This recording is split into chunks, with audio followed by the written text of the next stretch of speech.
நம்ம வீட்டுக்கு இல்லைங்க ஆர்டர் வந்து இருக்கு. முதல் முறையாக ரெடி பண்ணுறோம். ஃப்ரெண்ட்ஸ் நம்ம இன்னைக்கு பர்த்டே கேக் ரெடி பண்ணலாமா?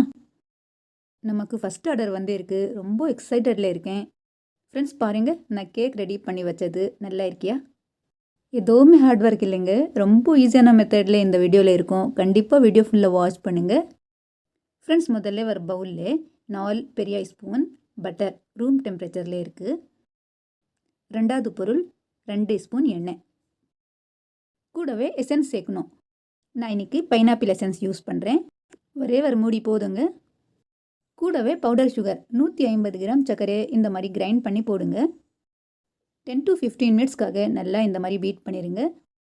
ஃப்ரெண்ட்ஸ் உங்கள்கிட்ட பீட்டர் இல்லைன்னா நீங்கள் பெரிய ஜாரில் எல்லா பொருள் போட்டு நல்லா இந்த மாதிரி கிரைண்ட் பண்ணி எடுத்துருங்க. சேம் அதே மாதிரி நல்லா பீட் ஆயிரும். பாருங்கள், இந்த மாதிரி க்ரீமி டெக்ஸ்டர் வந்தால் சைடில் வச்சுக்கோங்க. இப்போது வேறு பவுலில் சும்மா ஒரு சிட்டிகை உப்பு முதல்ல போட்டேன், நான் மறந்துடுவேன் அதுக்காக.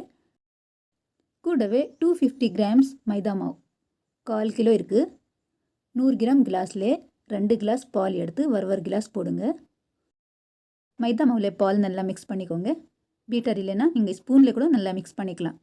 பாருங்கள், கொஞ்சம் நேரத்தில் பால் மைதா மாவில் அப்சர்வ் போயிட்டு இருக்குது. இன்னும் ஒரு கிளாஸ் பால் கொஞ்சம் கொஞ்சம் போட்டு நல்லா பீட் பண்ணிடலாம். நான் ஃபுல்லாக சின்ன கிளாஸ்லேயே 2 கிளாஸ் பால் போட்டேன்.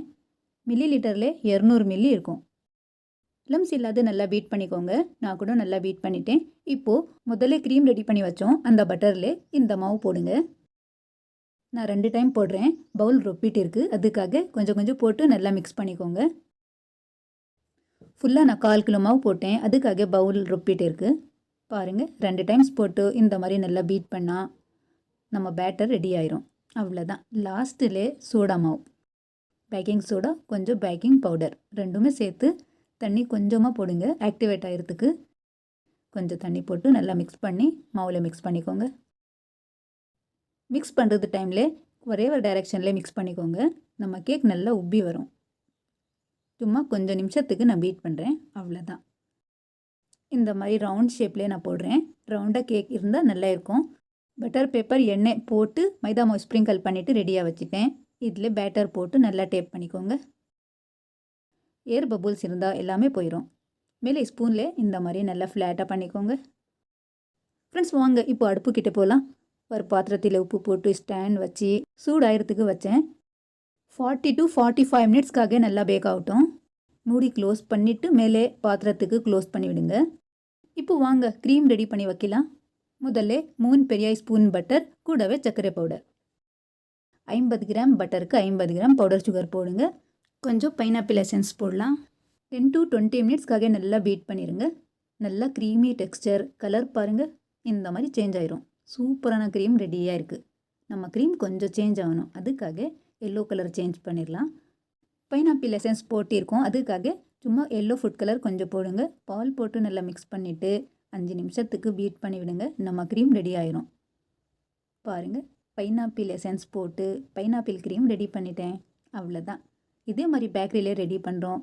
பாருங்கள், கரெக்டான மெத்தடில் ரெடி பண்ணிட்டேன். இப்போ வாங்க கேக் பேக் பண்ணி ரெடியாக இருக்குது. ஆஃப்டர் 45 மினிட்ஸ் நம்ம கேக் ரெடியாக இருக்குது. கொஞ்சம் கூல் ஆகிட்டு பிறகு இந்த மாதிரி பேப்பர் எடுத்து மேலே க்ரீம் அப்ளை பண்ணிடலாம். பாருங்கள், நல்லா பேக் ஆகிட்டே இருக்குது. நம்ம பைனாப்பிள் கேக்லேயே அப்படியே சூப்பராக வாசனை வந்து இருக்குது. எல்லோ கலர் கரெக்டான கலர் வந்து இருக்குது. பாருங்கள், நான் அதே கலர் க்ரீமுக்கு 2வது கலர் சேஞ்ச் பண்ணிட்டேன். பாருங்கள், ஆப்போசிட் கலரில் இந்த மாதிரி டெக்கரேட் பண்ணி ரெடி பண்ணலாம். ஸ்மைலி ஷேப்பில் நான் ரெடி பண்ணுறேன். பாருங்கள், எண்டிங்கில் இந்த மாதிரி சின்ன சின்ன மிட்டாய் போட்டு டெக்கரேட் பண்ணலாம். லைட் ஆரஞ்சு கலருக்கு அதே க்ரீம்லே ரோஸ் மில்க் எசன்ஸ் போட்டால் இந்த மாதிரி கலர் வந்துடும். பாருங்கள், சைடில் இந்த மாதிரி நல்லா டெக்கரேட் பண்ணி கொடுக்கலாம். ஃப்ரெண்ட்ஸ், இந்த வீடியோவில் நம்ம முயற்சி பிடிச்சனா ப்ளீஸ் லைக் பண்ணுங்கள், ஷேர் பண்ணுங்கள். இந்த கேக் வீடியோக்காக உங்கள் கையால் லைக் போட்டு இந்த வீடியோ ஷேர் பண்ணிவிட்டு போங்க. நான் இன்னும் ஒரு முறை நியூ ரெசிபியோட வரேன். தேங்க்யூ.